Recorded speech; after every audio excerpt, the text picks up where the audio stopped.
Why are the solar panels so cheap? Why are the wind turbines so cheap? Well, you've got this insane competition upstream. You've got competitors that are able to offer products that they make a margin of just pennies on, pennies that they're hoping to make up on volume. But if they don't quite make it up on volume, maybe it will be okay anyway because they've just got deep-pocketed backers. And it's a game of attrition. If I can survive longer than you can, and you can't survive these razor-thin margins anymore, and you have to shut down, and I'm still standing, then maybe eventually I can raise my prices and make a few bucks. That's what your life is like as a solar panel manufacturer right now in China. Insane upstream competition. Welcome back to Decouple. Today I'm joined by David Fishman, who is a senior manager at the Lantau Group with expertise covering regulatory and economic intelligence for the Chinese power sector.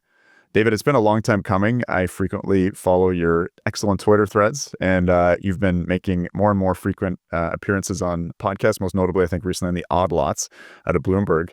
So it's about time you got onto Decouple. We were arranging something a few months ago, and the scheduling fell through. So again, it's great to have you here. Awesome to be here. Thanks for having me. Awesome. So David, I'm a little curious about you. You're based out of Shanghai, is that true? That's right.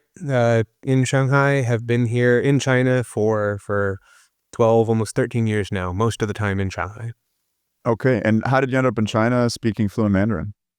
I studied Chinese in college, undergrad, and did a study abroad. Went to Beijing for my study abroad, really enjoyed it. Wanted to come back and did a master's degree program in Nanjing. So Johns Hopkins and Nanjing University had this good dual degree program. Graduated and just started working in China and never left. And you've been there for the last 10 years or so, or? Yeah, since 2012. Okay, awesome. Well, listen, I've had Francois Morin come on a few times. He's the China director for the World Nuclear Association. We've covered a lot there. I'm sure we've got some more that we'll kind of dive into on the peripheries. And I really hope to have, I think, a number of conversations over the next few months. But today, I really wanted to focus in on electrification in China. China, I think, is really leading the world in the degree to which its economy is electrified, and seems to be pursuing it in a much more pragmatic, results-oriented way than some of the sort of piecemeal fashion that we see in the West. So I'm really interested in trying to uncover some of the underlying reasons before that, behind that. And the one that sort of has leaped out to me most obviously is China's dependence on oil imports. What degree of Chinese oil is actually imported into the country?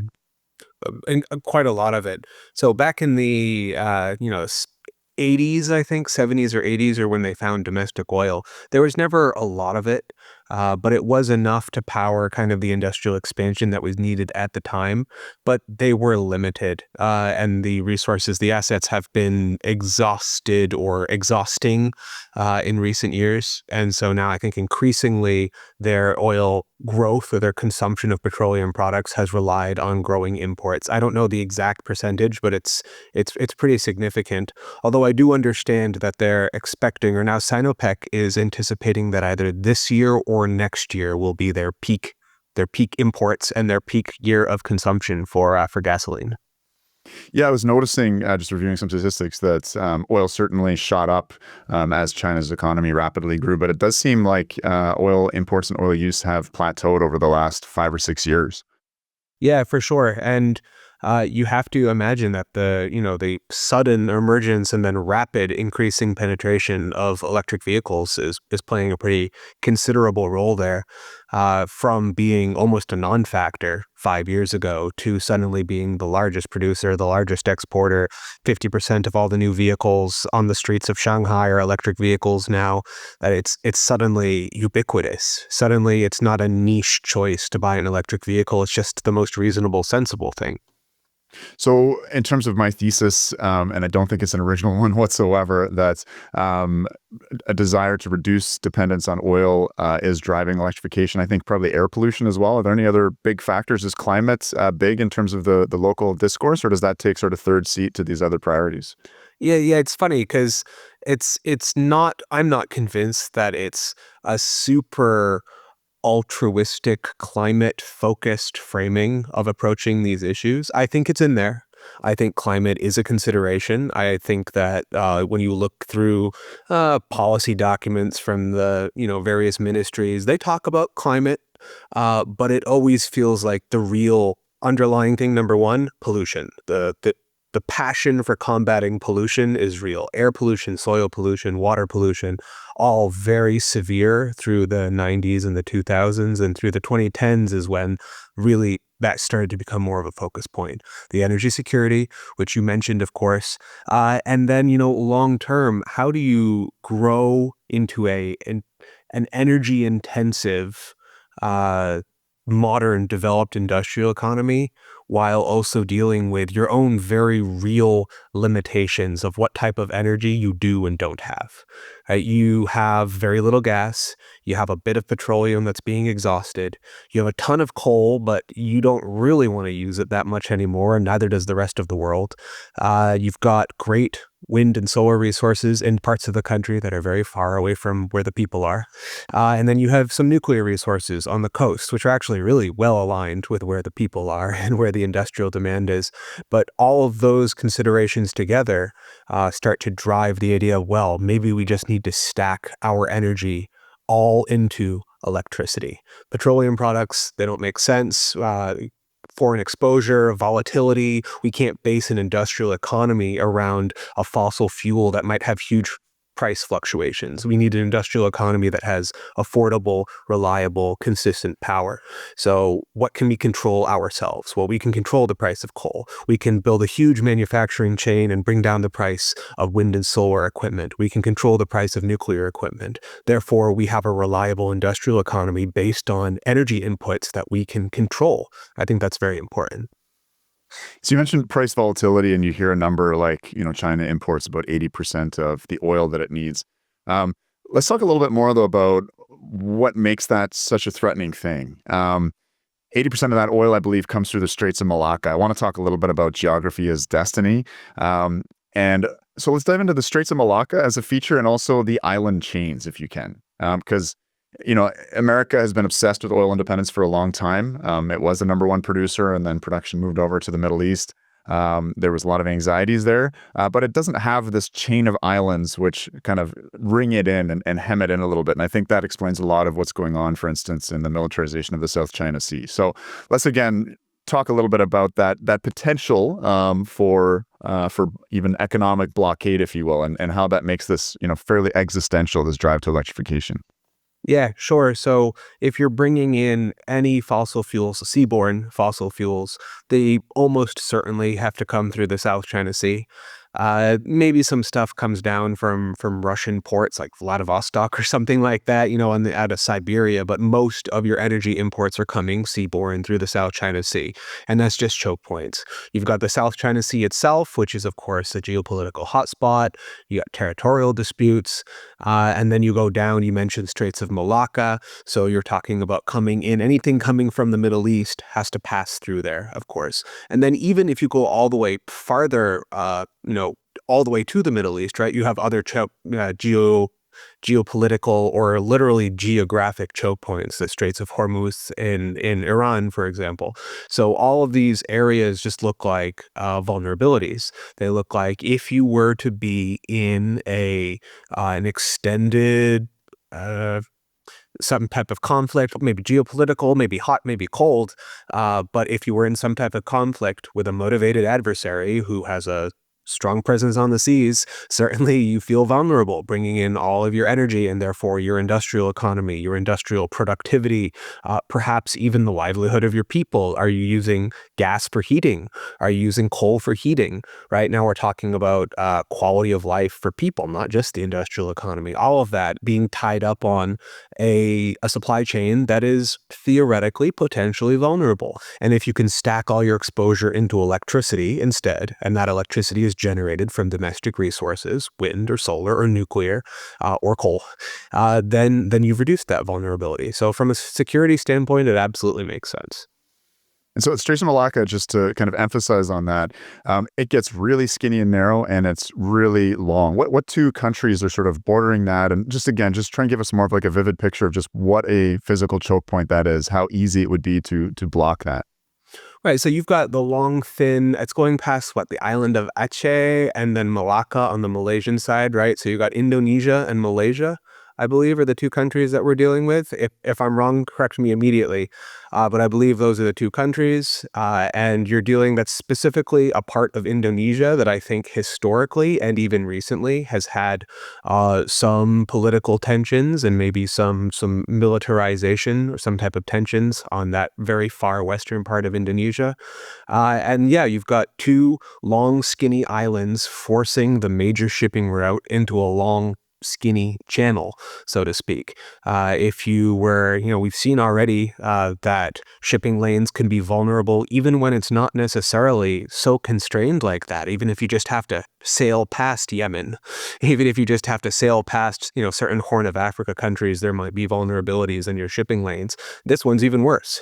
This one, you're forced physically by two long, skinny islands to pass through this uncomfortable position. And it's not even that either of those countries are necessarily unfriendly with China. In fact, I think both Indonesia and Malaysia have quite productive relationships right now with China. It's just maybe a what if question.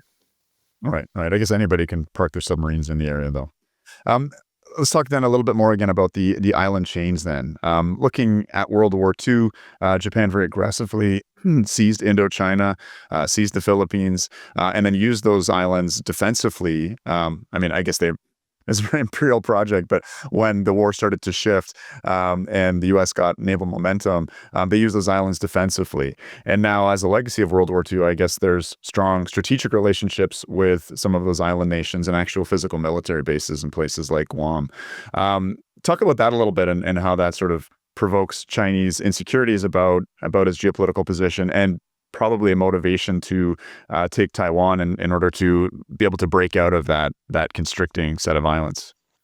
Well, you can hardly have a conversation about geopolitical security or where various countries, feel if China's in that conversation without somebody saying, you know, uh, w- China is so threatening. Look how they placed their country so close to all those American military bases, or some, tongue-in-cheek comment like that, right? That you really, when you look at the map, it is a striking image to see, to the north and to the west, okay, fine, but to the south and to the east, all of the ocean facing are pretty much all Chinese, or we should say U.S. allies, and often they're hosting some U.S. military presence, sometimes large, sometimes small. But it's front of mind, I think, in those conversations, and you can see that it powers some of the thinking there. That everywhere to our ocean side is potential unfriendliness. Uh, if we are in a geopolitical new Cold War with the United States, and I'm not saying we are, but if we are, then that's a lousy position to be in. We're ringed on half of our side by American allies. So from that perspective, yeah, it's a constant presence, I think, in the way the geopolitical calculus is handled, and it affects certainly energy issues. As for whether or not it powers decisions about Taiwan or not, I don't know, man. That's a stretch beyond where I would be willing to make statements about what I know for sure or not. I think there's a lot of very complex calculus that goes into thoughts about Taiwan that are more than just breaking out of an encirclement. Yeah, I mean, I guess to try and put this into like a Western hemispheric context and make an analogy, I think it might be sort of like as if Mexico didn't have a Pacific coast and its only access was the Caribbean, and then you have that string of Caribbean islands really kind of hemming it and constraining it. And if a superpower wanted to prevent you from accessing the Atlantic Ocean and put military bases kind of all throughout those islands, it would be tricky to sort of thread the needle and get your commercial or naval assets through those choke points. So I wanted to dwell on that a little bit because I think, again, that does shape the sort of pragmatism and the very impressive scope and scale of Chinese electrification. So I think we probably covered that enough, but let's dive into that a little bit and what it looks like. So we've seen the rapid scaling up of a renewable sector. I sort of think that when Western analysts look towards China, they're seeing the future in a certain sense, or at least seeing some of their fantasies play out. The sheer scale of deployment of renewables, certainly nuclear advocates look at the scope and the scale and the speed of deployment of gigawatt scale nuclear reactors, I think, with a little bit of envy. I don't know where's a good place to start. We could start in terms of, generation, transmission, and then things like electrification of transport. I'll let you take the lead on that. But let's dive into again, how this electrification drive is occurring. And I think, what's impressive to me is just how pragmatic and efficient it is. Yeah, so it's important to remember that in terms of rate of electrification, China has achieved 100% electrification, or virtually 100% electrification, quite a few years ago, maybe 15 years ago. And even up to that point, it was still 98%, 97%. What we're seeing now, the continued very high pace of growth, is not new electricity customers per se, right? It's heavy industry. Heavy industry is still the largest driver of power consumption in China, and there's always more of it. So most of the growth in a given year is coming from the heavy industry sector.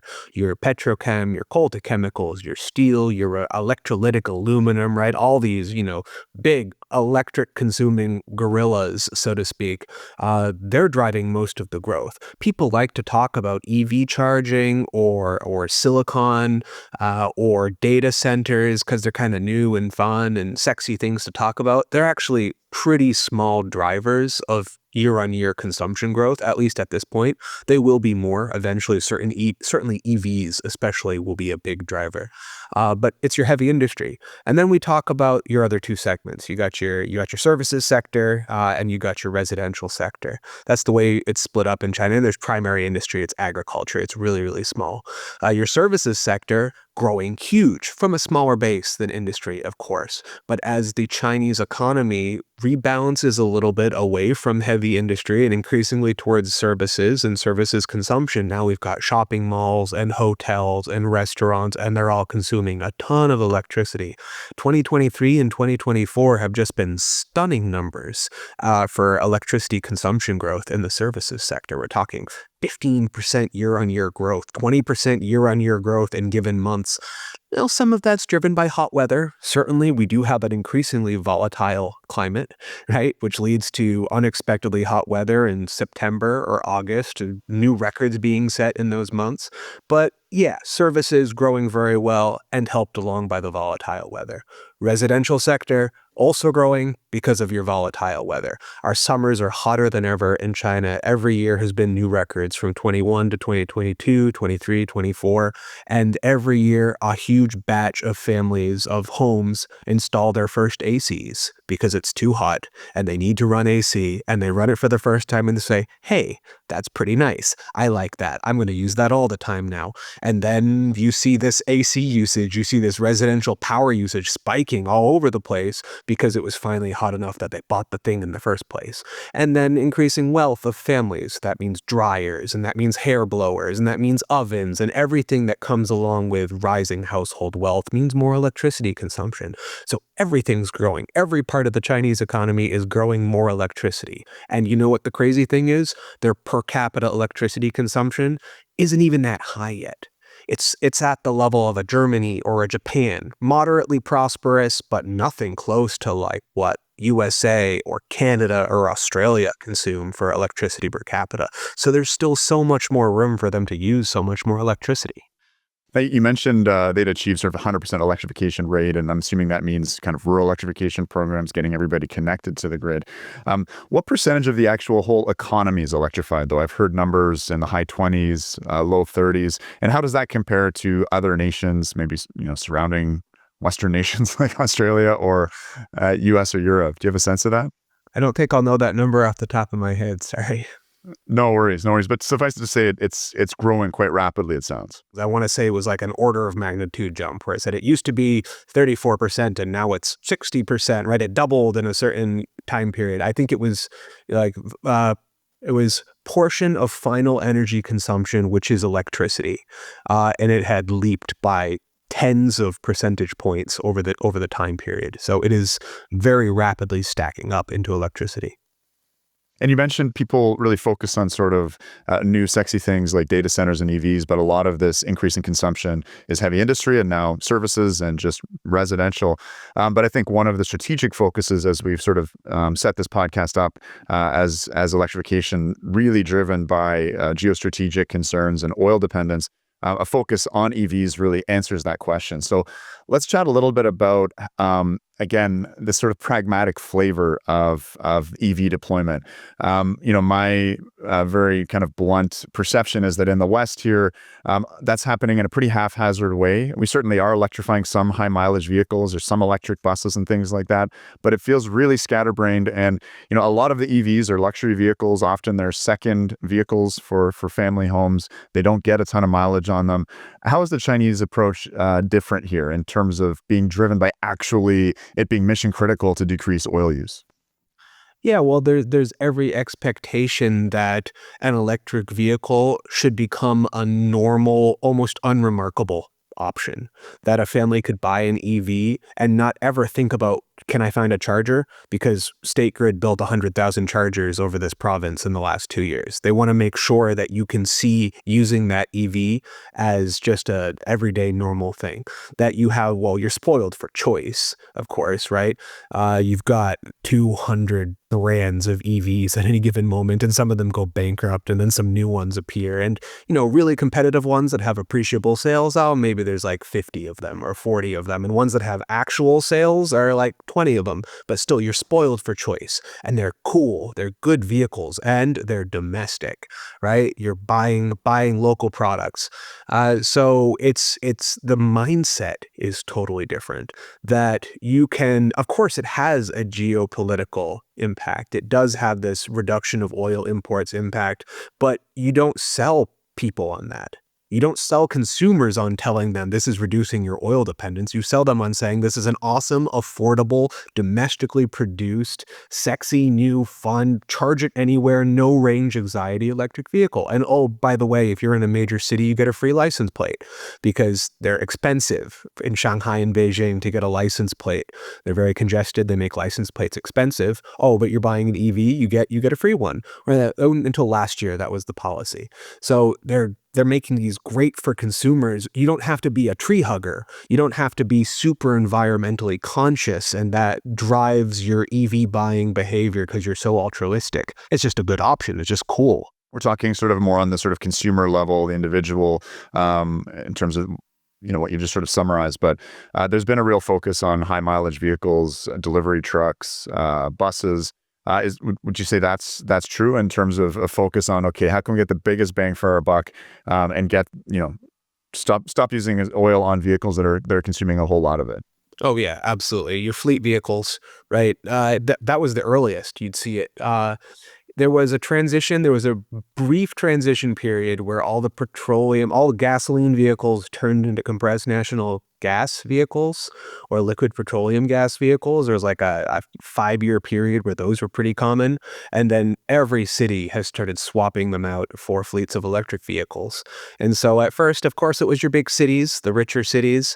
And so all your taxis, all your public buses, those all went electric. And then you can go to many smaller cities now too, and it's also all big fleets of electric vehicles, especially if it's in a province that has a local champion EV company, right? If you're producing EVs in Anhui, then all the cities in Anhui have a pretty good reason to buy their fleets from this producer in Anhui province.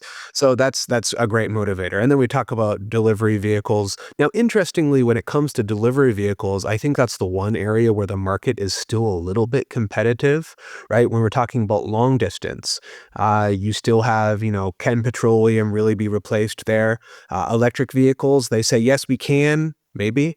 I think hydrogen is one of the very few places where hydrogen transport still might have a play, is in very long distance transportation, heavy trucks, stuff like that. And then you've got your, biodiesels and other like long shot plays are also in there. So I would say that's the only area of transportation where there might even be a little bit of competition left. Otherwise, it looks like electricity is just going to take the day. And obviously we have, I think it's a majority of the world. I think a high majority of the world's high speed rail, obviously electrified in China. And I understand is freight starting to be electrified as well? Well, a lot of freight is already carried by rail, so that would be yes. If it's being carried by, I mean, if it's airborne, then of course it's just jet fuel. And if it's carried by ship, well, it's not going to be. It might be indirectly electrified in the future, right? We're talking about methanol or ammonia coming from green hydrogen, which was made by electricity. But for right now, probably not. But specifically, is that freight rail traffic starting to get electrified? Are these diesel electric engines, hauling freight, or are they starting to actually electrify lines that are moving freight trains? I think the older freight is probably still diesel. But I do know China Rail carries freight on its high-speed rail lines as well, on its electrified rails.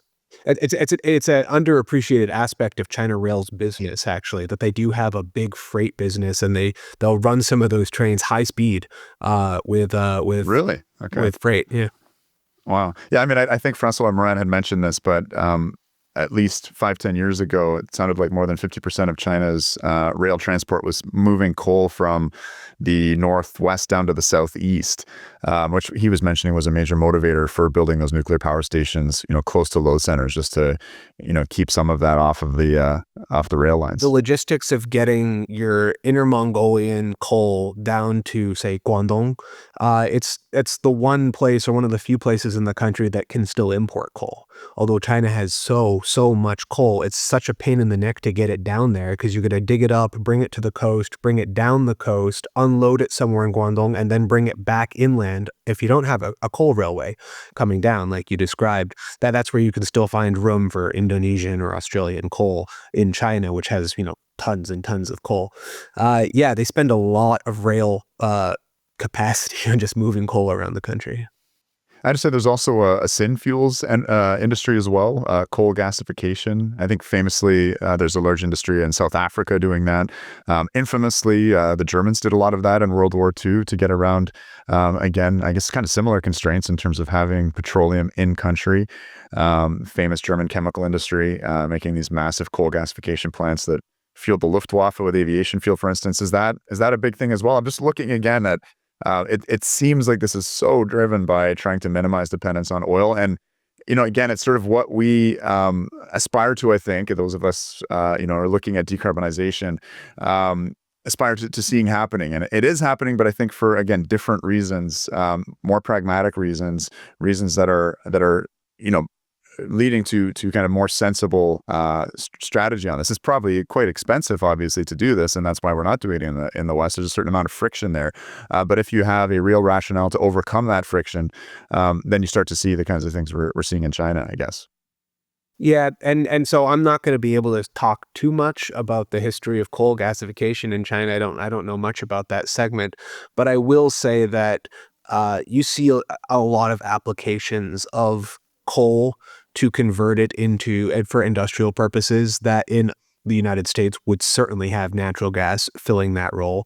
And if you could do it with coal through a different process, through a different chemical or physical process to get the things that you want, they will. And a lot of cities, actually, you can get coal gas instead of natural gas as your heating and for Wow. cooking in your home, which is quite surprising for some people to hear that some major cities in China will say, "Oh no, this section of the city we don't have natural gas, we have coal gas. We're powered by coal gas." And so are things a little more secure on the natural gas front? Is there more diversification or just more supply that doesn't have to thread its way through the Straits of Malacca, for instance, maybe from the Russian Arctic or you mentioned Vladivostok. I'm a little shaky on my Eastern geography there, but Yeah, so they've got several pipelines, domestic pipelines. They've got power up Siberia coming down from Russia. You've got Turkmenistan, and you have Myanmar, all physical on-land pipelines bringing in gas.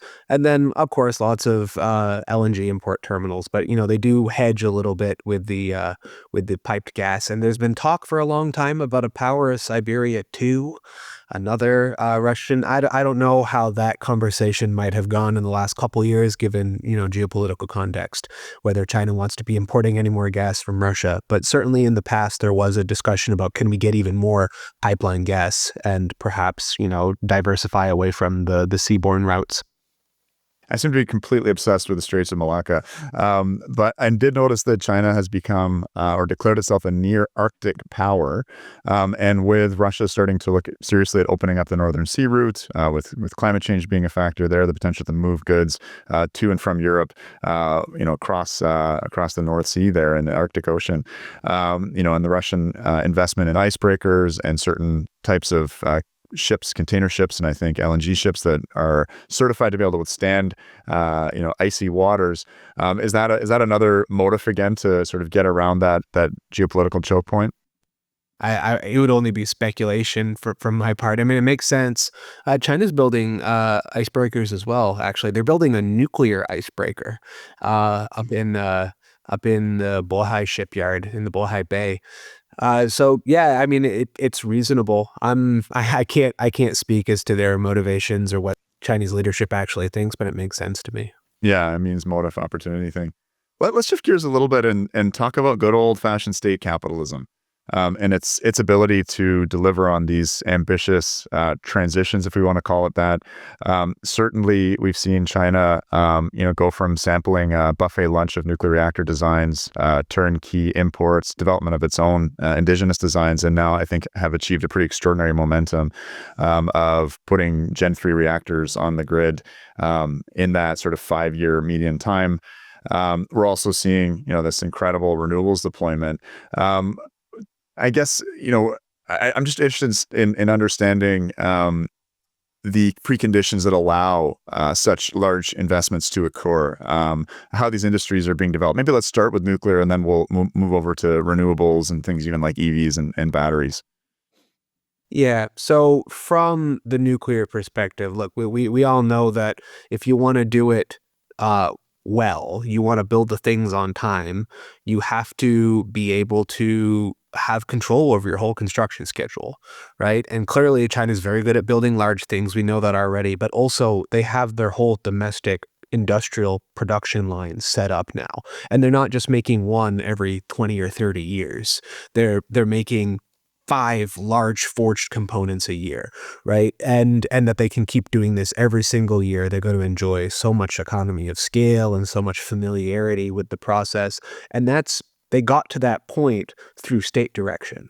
Yeah, they didn't, a company didn't wake up one day and say, I would like to become really good at producing reactor pressure vessels. That has to be a very intentional state program to say, we are going to industrialize and we are going to domesticate the entire nuclear supply chain. Those first reactors that they imported from Framatome, from France, there was something like 7% domestic components, right? They produced the screws and the aluminum sheets or something like that. Everything else was being imported. Everything else. And then they said, okay, well, NSSS, we are going to domesticate all of that. We need to have a localization process for every single component. Okay, who's making steam generators? Who's making pressurizers? Who's doing primary piping? We'll have maybe 2 or 3 of you. You can all try. Huge state-owned enterprise, 1, 2, and 3. All 3 of you now are tasked on, developing reactor coolant pumps.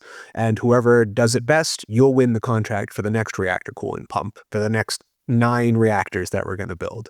It was very intentional industrial policy. And to get into that position where you're able to eventually enjoy the fruits of your labors in 2025 and say, we have now several strong companies that can all produce reactor pressure vessels really well and primary pumps really well and whatever else that we're doing really well. And they got there through 25 years of very intentional industrial policy. And so now they get to enjoy that. And you build a bunch of reactors, you build them a long time. China 22nd construction company has worked on 10 reactors in the last 5 years. How many other construction companies in the world get to claim that? The foreman on every single task has worked recently on many other nuclear projects. How many other companies get to claim that?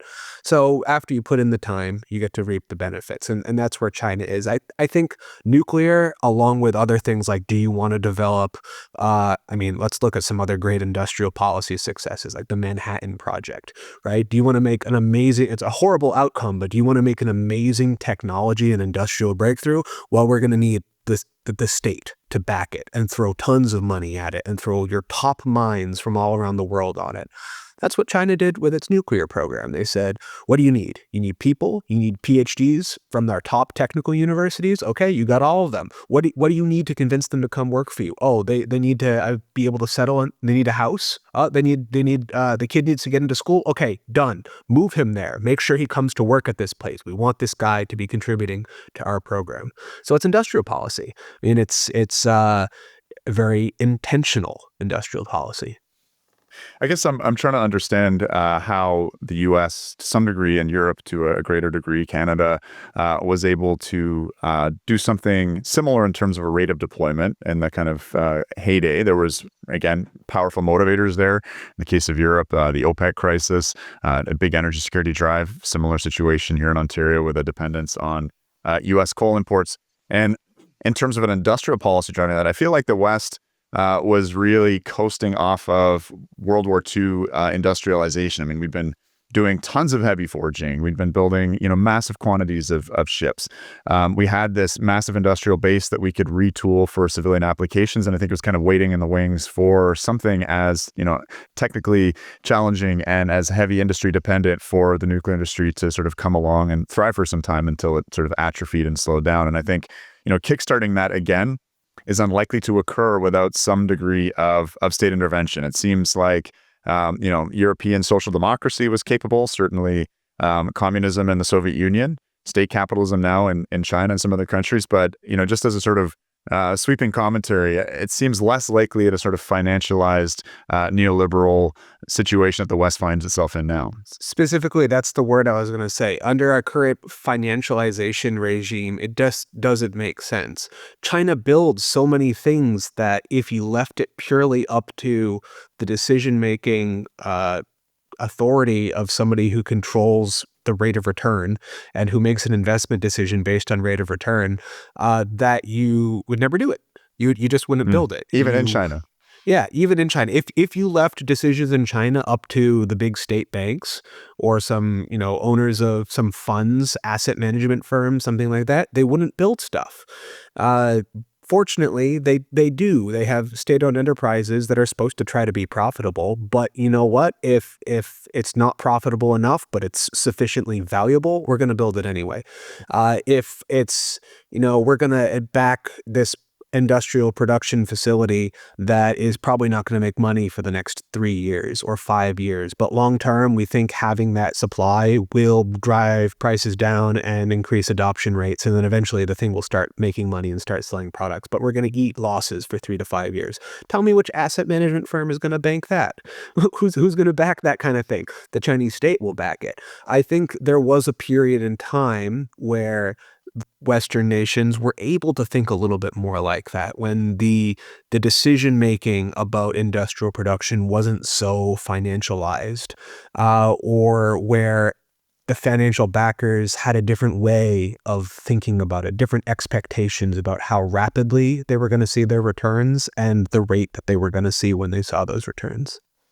Yeah, and as you mentioned, there's a reason for state intervention and planning in China because of some pretty serious energy implications and imperatives, such as not throwing so much resources and consuming so much of the rail lines with moving coal from the north all the way down thousands and thousands of kilometers to that densely populated south. Things like air pollution, using nuclear instead of coal in the densely populated southeast makes a lot of sense. In the U.S., it seems like there was a hiccup of that prior to the fracking boom, when gas was getting expensive and running short, and there was even initial steps in construction of LNG import terminals, right before the fracking boom, and there was some degree of U.S. State planning, if we want to call it, under George W. Bush, right? The formation of the LPO to start financing a nuclear renaissance, and combined construction operating licenses issued for something like 15 nuclear reactors. There was kind of an effort at that, driven by an energy imperative. I just think that's so interesting. I think it's very different in terms of the political economy of the U.S. at that time. But you can see that even a fairly financialized U.S. Capitalist economy took a stab at it before it was swamped with natural gas cheaper than water, essentially. And under George W. of all presidents. Right. Right. I guess one sort of counterfactual maybe is that the again financialized neoliberal West is still capable of building a lot of oil infrastructure, of carrying out the fracking boom, of building $10-20 billion LNG facilities, of building offshore rigs. I was talking about the initial kind of Western nuclear renaissance. The industrial capabilities being there from World War II. I guess the Seven Sisters had been, predominantly Western companies building expensive oil infrastructure around the world. I know we're sort of straying a little bit out of China here, but again, I'm just trying to sort of challenge my own assumptions here. I'm not sure if you have a kind of a way of analyzing this, but why do you think the West is still capable of building these multi-billion dollar LNG import facilities, but not doing things like nuclear? Just because there's not an energy imperative drive there, or is there something inherently simpler about that kind of infrastructure? Well, I mean, clearly the backers of these projects, the financiers, are very comfortable with those projects also, right? They're wickedly expensive, the things they're trying to build. Nobody's saying that, offshore oil rigs are cheap, but they understand the business. They have scads of experience to point to say, yeah, they do make money. They make lots and lots of money. And so it's just much easier for the owners of capital to wrap their heads around it. And I think, as sad as it is, it's harder to explain the business model of nuclear when you say, look, we have a thing called first of a kind followed by N of a kind, and the first of the kind is going to suck. It's going to be really expensive. It's going to go over schedule. It's going to go over budget. We're going to learn so much, though. Believe me, we're going to learn so much. And the next one is going to be so good, I promise.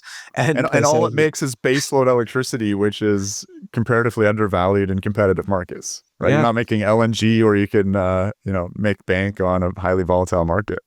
Well, you got to tell that story effectively to the guy who holds the purse strings. And right now, I think for several decades, or at least, since 2011, it's been near impossible to tell that story to the owners, to the holders of the purse strings. And to those that want to listen, they have every reason to feel like they've been burnt on it, at least in the West, right? Where you look at, the overruns, Vogel, and it's performing now, right? But what is the lasting memory if you're an investment bank or an asset management firm when you ask your analyst to go look at Vogel? Are they going to come back and say, yeah, great, let's do more of those? Or are they going to say, wow, looks really risky? And that's, I'm afraid that might be the conclusion that the owners of capital are going to have long term now in the West. If you're a Chinese asset management firm, you're like, can I get some of that nuclear? Let me hit on some of that. They build those things on time. They're so good at it. They're going to get a fixed on-grid rate for forever, or for a very 40 years, right? So why wouldn't I want to get a piece of that? It's not going to bring me to the moon, but it's like Johnson & Johnson or something like that. It's that kind of very stable, dependable thing. It has that status in China. I think it's lost that status in the US. I saw a crazy data visualization chart from Visual Capitalist the other day, and it was looking at investments in nuclear from 2020 to 2024. I think it's worldwide, it's been about $300 billion. And the European Union significantly outspent Asia Pacific on nuclear. Of that 300 billion, I think it was something like 130 billion was in the EU and 106 billion was in the Asia Pacific. And you look at sort of return on value, and obviously The Europeans, a lot of that money is not just building, a big chunk of it is building new reactors, but a lot of it's upkeep on an existing fleet. But that's easier to do than building new nuclear plants. A lot of that work in China is actually the hard stuff, the construction, and the return on investment is just wild there. Yeah, 130 billion in Europe gets you like what, 4 reactors? Like it's miserable, right? That gets you 3 Oculiotos and 1 Flamanville, and that's your budget. You blew your whole budget on 130. And in China, yeah, that will buy you a solid 30, 25 to 30 gigawatt level reactors. And we focus on China, but like Korea's pretty good at building nuclear. Japan's pretty good at building nuclear. Taiwan's pretty good at building nuclear. It's very much like a European American nuclear heavy infrastructure cost overrun sickness that Asia doesn't seem to share. Well, maybe we'll bookmark that and dive into it later in a subsequent episode. I am eager to cover a few other sectors. Again, the sort of financialized neoliberal West seems to be able to deploy wind and solar, certainly not at the pace of China, but it's something that sort of fits, I think, with the model of subsidy that financiers are willing to throw capital at, and these are significantly simpler construction projects, very modular, and so we're seeing them being deployed in a way that we're not seeing with nuclear. That being said, it's all kind of very dependent upon a power like China able to, again, move and decide this is a strategic industry and make the massive investments necessary to drive down the cost of solar and battery and wind production. Let's delve into that a little bit. I've sort of set the table, but I'd love to hear you kind of take that whichever direction you'd like. Yeah, to be able to force an industry into existence and make it competitive. The United States and wind and solar, they put the thumb on the scale, right? They've got tax credits and they've got on-grid rates and they've got guarantees. For a while, China put more than its thumb on the scale, right? China jumped on the scale by itself because you had your incredibly generous feed-in tariffs. You had production subsidies. You made sure land was very low cost, capital was very low cost, everything. So a little bit more than a thumb on the scale. But then they slowly took it off, right? So first, then it was just a hand on the scale, and then it was a thumb on the scale, and now it's still on there, but really the backing, the state backing of it is very light now, and they're trying to take that away. We're talking deployment in terms of actually building the wind and solar installations, not the infrastructure producing them just yet. Well, yeah, well, actually, so both, right? First, you're talking about selling electricity. You want to make sure they have a very attractive rate for selling electricity, but that's been slowly peeled back. You want to make sure they have guarantees on volume and on price, and that started out very generous and has been peeled back. You want to make sure that the producer of electricity, the generator, has really affordable capital and very affordable or maybe zero cost land. That's a big issue in China because very densely populated. So land becomes a huge cost driver. And that's been scaled back a little bit too. But what about the actual cost of the equipment, right? Why are the solar panels so cheap? Why are the wind turbines so cheap? Well, you've got this insane competition upstream. You've got competitors that are able to offer products that they make a margin of just pennies on. Pennies that they're hoping to make up on volume, but if they don't quite make it up on volume, maybe it will be okay anyway because they've just got deep-pocketed backers. And it's a game of attrition. If I can survive longer than you can, and you can't survive these razor-thin margins anymore, and you have to shut down, and I'm still standing, then maybe eventually I can raise my prices and make a few bucks. That's what your life is like as a solar panel manufacturer right now in China. Insane upstream competition. So in that regard, I would say, is it subsidized or is there a thumb on the scale there? Maybe insofar like if you're backed by local or provincial government that say like, to help you survive this insane competition, we'll make sure you have access to funding so your runway goes a little bit farther, right? Because it's not sustainable for any of them. You've seen the news. They're signing pricing agreements and saying, we got to stop this. We're driving each other into the dirt.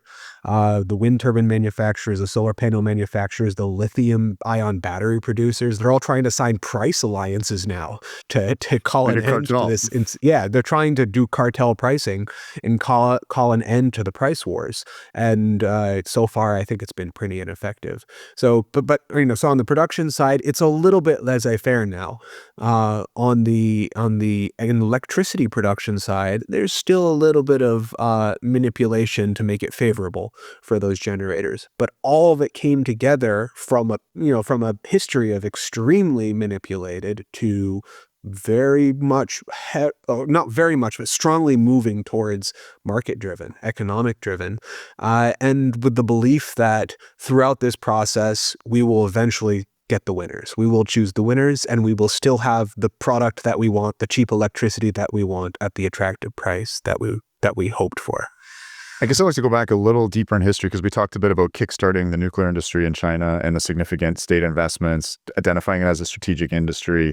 I imagine something similar happened in the early days of solar there, where Europe and America had a lead on developing photovoltaic technology and making breakthroughs.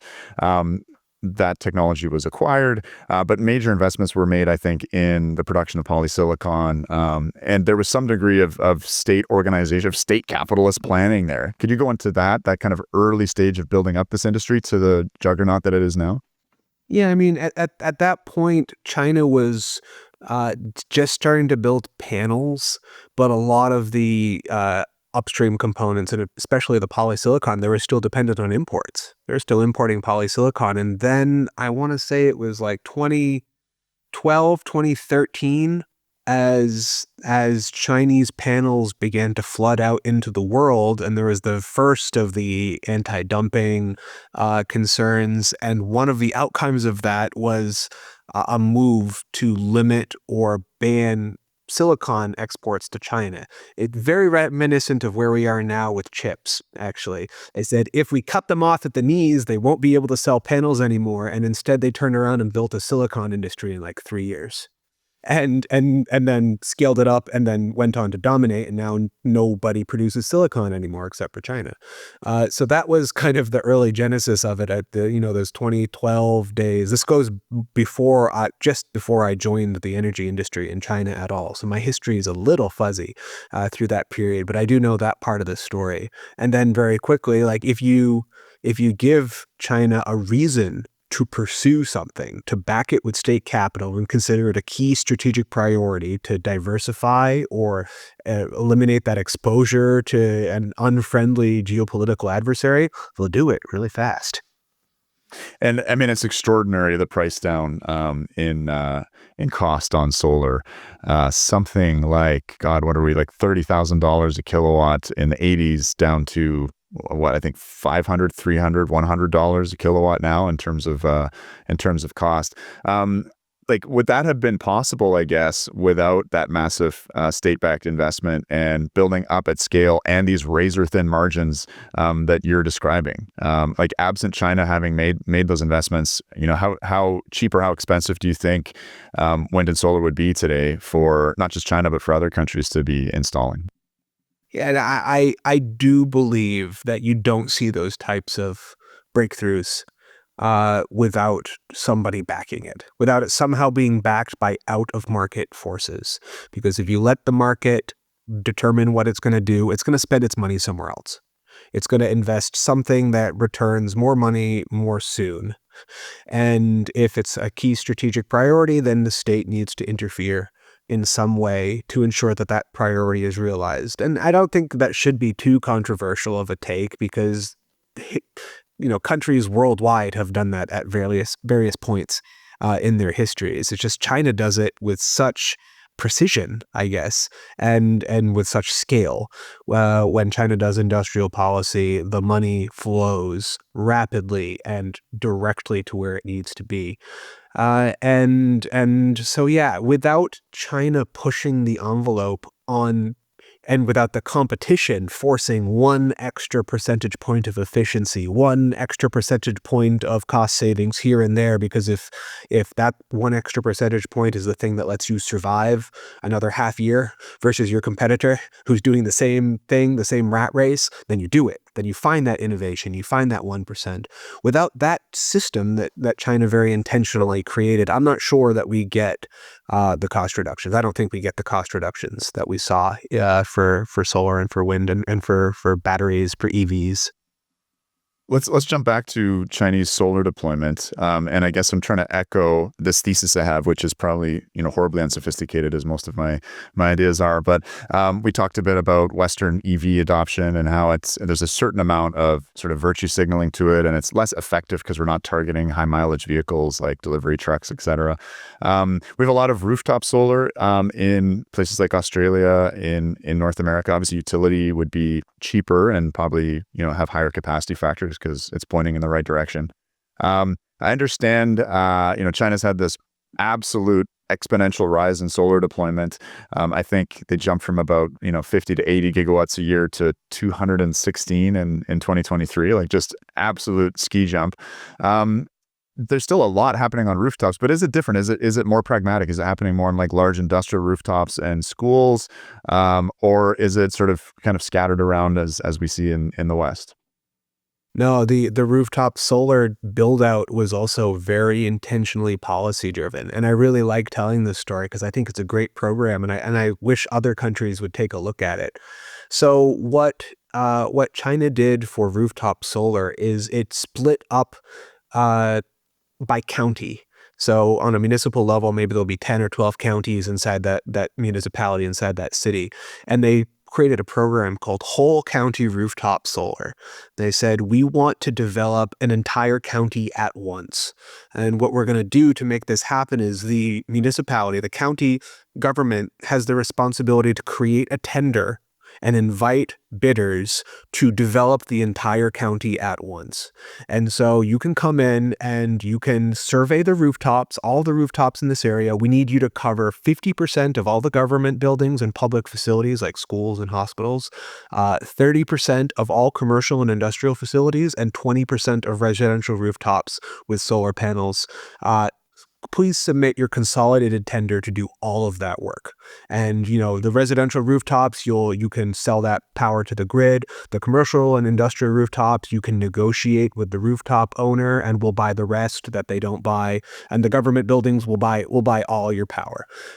And so they had to submit a consolidated bid. Now, if the developer had their choice, they would pick and choose the best rooftops, right? The ones that are the most profitable, the ones where the rooftop owner is willing to pay a premium for power, and so on. But they said, no, you're not allowed to do that. You must build all of them.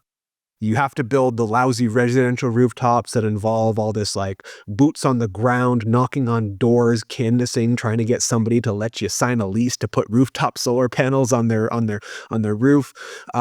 And they did it, but it was amazing, right? So when a company wins a tender, they just focus on that county for the next 18 months or the next 2 years, and they find 300 megawatts, 500 megawatts of solar in that one county because they have to do all of it. So it ends up being a government-driven program that is executed by individual vendors who might be state-owned vendors, they might be, independent. They might not be SOEs.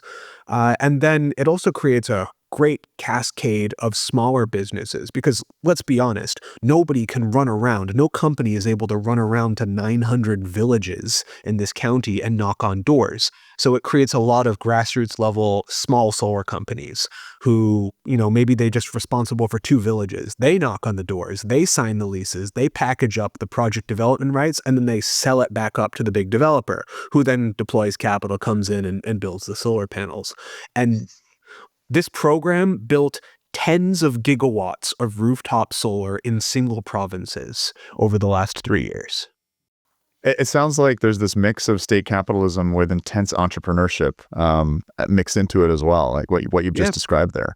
The state kind of defines the borders of the arena and sets some rules for the arena, and it maintains the right to like step in if somebody's getting beaten up too badly, if they don't like the way the fight in the arena is going, but otherwise go crazy in the arena.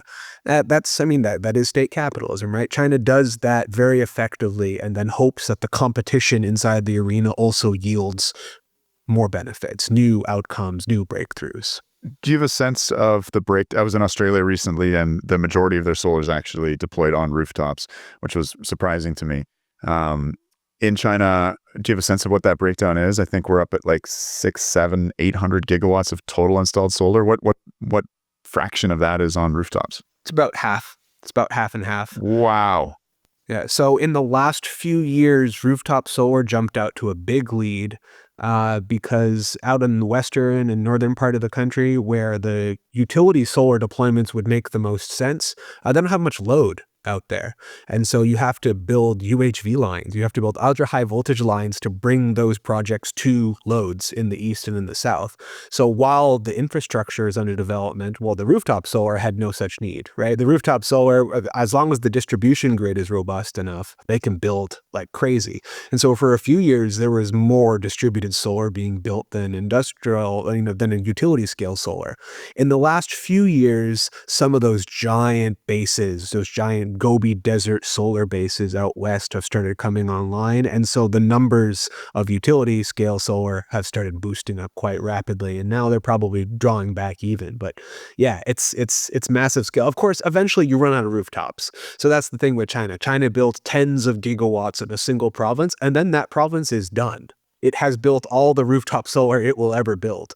And so that's happened, like in Shandong province. You can already see they've reached their apex and now they're coming back down. So they did only 8 gigawatts of distributed solar this year. But, in the past, it was like 15. So human beings famously suffer from something called the extrapolation bias. We really like thinking of things, very simplistically in terms of if we're seeing a linear growth, then we think things are going to go linear forever. If we see exponential, it's a little less intuitive, but we kind of anticipate that things will continue on that exponent. And it's obviously data is going to come in and we'll see what happens. We saw, again, this exceptional offtake from, I think, 40, 50, 80 to all of a sudden 216 gigawatts in 2023. I understand things came down slightly in 24 and there's plans in 25. I don't think those are going to reach that scale of 2023. Are there struggles to integrate this enormous amount of solar that came on the grid in 2023, for instance? Is that part of maybe what tempered 2024? Or do you expect things to jump back on that exponential rise? I think so. So yes, there have definitely been integration issues. I'm not sure that I've seen the final numbers for 2024, but I think we were tracking to actually still be growing. The rate of growth slowing, but actually still be an increase over 2023. We'll see when the final numbers come out, but I think it will be a little bit more than it was in 2023, wind and solar combined. But absolutely, rate of growth slowing. Nothing can grow exponentially forever, as you mentioned. But yes, integration issues for sure. And so I've written and mentioned this before. They had a 2030 goal of 1,200 gigawatts combined wind solar, and they hit that in Q3 of 2024. So 6 years early, they hit the wind and solar, 10-year goal. It was set back in 2020. So they hit their 10-year goal in 4 years and change, 3 years and 3 quarters. And so the grid didn't build that fast. It was the generators, the developers built that fast. The grid is behind, no doubt. So China Grid and Southern Grid are building as rapidly as they can, but they are definitely behind.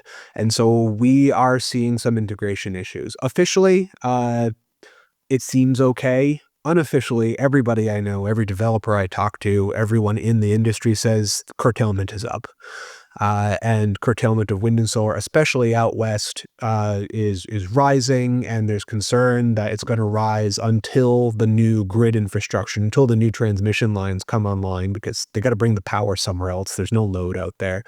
Until that happens, they'll continue to see these rising curtailment rates. I saw you poke fun at everybody's favorite Stanford energy modeler, Mr. Jacobson, the other day, who was sort of, I guess, looking at these things and trending, well, China's going to head to 100% wind, water, solar. I don't think, as you're mentioning, there's any state goal of such. Is there any state goal, though, in terms of deciding on a percentage of intermittence on the grid? I understand China slowed down its coal, and I think it's running its coal a lot more in a load following manner to accommodate some of these renewables. But is there any talk about where China may end up at? Is the sky the limit, or do you think that they're going to as a percentage of total generation start to plateau at 15, 20, 25%? Oh no, much higher than that.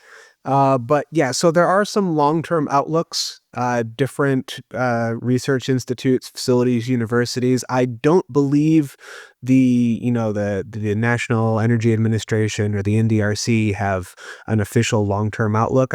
I mean, it makes sense to keep things flexible, but state-affiliated research institutes, or you talk about like China Electricity Council, which is a pretty influential body. 2 years ago, 3 years ago, they had a long-term outlook that called for 60% wind and water. Uh, Wind and solar, 13% hydro, 16% nuclear, and the last 10% was thermal with carbon capture. That was a 2060 generation mix. So pretty high penetration of wind, water, solar. 73% is nothing to sneeze at. Uh, 60% wind and water, and 16% nuclear in the Chinese context for the size of the Chinese electricity sector. That means like 350 gigawatts of nuclear. It means a lot of nuclear to get 16% nuclear. So that was China Electricity Council's take. Last year, end of last year, there was a different report out. It was the China Energy Transition Outlook. That one comes from the Energy Research Institute of the Chinese Institute for Macroeconomic Research. I believe it's an NDRC affiliated think tank. And they had a slightly different take. They're very bullish on hydrogen over there at the ERI. And so they had an awful lot of solar, a lot of solar being turned into a lot of hydrogen. Not so much hydrogen for power, but hydrogen for everything else, for methanol and for ammonia. And I did talk about that on my socials as well, that I'm a little bit interested in hydrogen now, not for power and not for transportation, because I think those are garbage applications for hydrogen, but for ammonia and methanol and other industrial applications. And I got quite bullish on it from that report, because if the NDRC's Research Institute is saying we're going to be building tons and tons and tons of solar and turning it all into hydrogen to use for anything that we want, then I pay attention. NDRC's, the very important institute. So those are a couple of the variations that I've seen. But long term, the idea being that, yeah, wind, water, solar plays a pretty chunky portion of the grid mix, but not 100%. That you have nuclear in there for sure. They're wanting to build 10 gigawatts a year every year for the next 25 to 30 years. You're going to end up with 300 gigawatts of nuclear. It's going to be doing something in there. And then if carbon capture works, then, if we finally get it scalable and cost effective, then we can slap it on our gas peakers and maybe slap it on some combined heat and power plants. A lot of northern China uses combined heat and power. District heating of those coal plants is going to be really hard to get those out of the mix. Maybe carbon capture is the solution there. David, we have so much more to talk about. We're going to have to schedule that because it's getting very late with you. I really want to hear some more about this plan for a hydro dam that will dwarf the Three Gorges over in Tibet. We didn't get to talk about batteries. We touched a little bit on transmission, but there's so much more I'd like to explore with you. I guess just thematically, I'd like to close on this idea of China-US decoupling. We talk about that a lot in the context of economic decoupling, but with the election of Trump and the abandonment of really any kind of climate policy in the U.S. and a real embrace of drill, baby, drill. It seems like we have one global superpower that's embracing hydrocarbons, and we have another that, again, through these geostrategic reasons. I'm sure if China had, the capacity for a fracking boom and had all the oil in the world, they would not be pursuing this energy policy. But for pragmatic reasons, they're going this route of electrification. So I think that's kind of the great decoupling that I'm interested in seeing unfold over the next, 5, 10, 20 years. Yeah, and it's kind of like place your bets, right? The horses are about to run out the gates. Look, I'm biased, of course. I've kind of attached my my train to this locomotive a few years back, so I'm very supportive of the electrification model, and I'm glad to be here supporting it. I also happen to think that long term, the way we bring energy abundance, or at least end energy poverty in developing countries of the world, is going to be through the kind of model that China is pursuing, and hopefully able to share elsewhere. A combination of your zero carbon renewables and your very low carbon, zero carbon nuclear, seems to me to be the kind of long-term sustainable winner for the developing countries too. And so I've placed my bets, but Right, uh, right. I'm open to be And convinced, I guess. yeah, just to close, I guess, on an anecdote, on Odd Lots, you were commenting on how quiet Shanghai has become. I've seen some content producers in China saying post-COVID how the air is clean.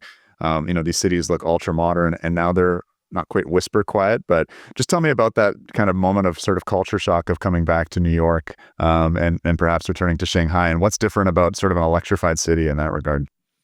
Well, yeah, so I wasn't so cognizant of it until I actually had a client visit me, and in Shanghai for in a forum or something, and I just go, "Hey, how are you doing?" And the first thing he says, I meet him in a street corner. He doesn't even say hi to me. He just goes, "Wow, it's really quiet."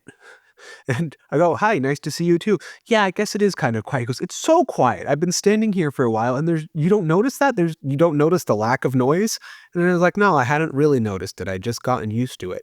And then I went to New York over Christmas and just the roar, the revving of engines at the red light, people taking off and they do a burnout and just the that noise, it made itself aware again in my I was suddenly aware of it, and yeah, by contrast, Shanghai or Beijing, Shenzhen, any of these large cities, so quiet, and that was a moment of, it made me feel like a feeling I frequently have when I go back to the US. I go back to my hometown and go, "Oh, nothing ever changes. Same little town, same little restaurant, same people having the same lives." And in this time, it was like, oh, the same petroleum vehicles having their same loud revving noises. It feels old. It feels static. And the new dynamic in China is quiet. Right, right. No, again, this sort of kind of time traveling metaphor. I was in New York for Climate Week last September, and flew into I think Newark, and I took the train in, and then the subway, and everything is kind of we're cruising in the West on infrastructure that was built sometimes 100 years ago in terms of those subways, maybe more. The hallways are narrow, tight, and confined, kind of dingy and dark. And yeah, it's got to be pretty extraordinary. Just in closing, I drive like a 2016 Honda CRV, and it's got a pretty shitty little backup camera on it and things like that. But that's about as sophisticated as the electronics get. And I was visiting a friend in Montreal recently, and he had a brand new Tesla, and it was time travel, right? Like I spent a lot of my time on the road, living in 2016, and then there I was in 2024, and then I saw some BYD videos of some of their luxury SUVs and minivans, and it was just jaw dropping. So sounds like you do some time traveling from time to time, bouncing back and forth. It feels like it, yeah. Okay, David, I could go on and on and on. We got to do this again sometime. Thank you for staying up so late and your time zone, and looking forward to having you back on soon. Yeah, thanks so much for having me. This was a blast.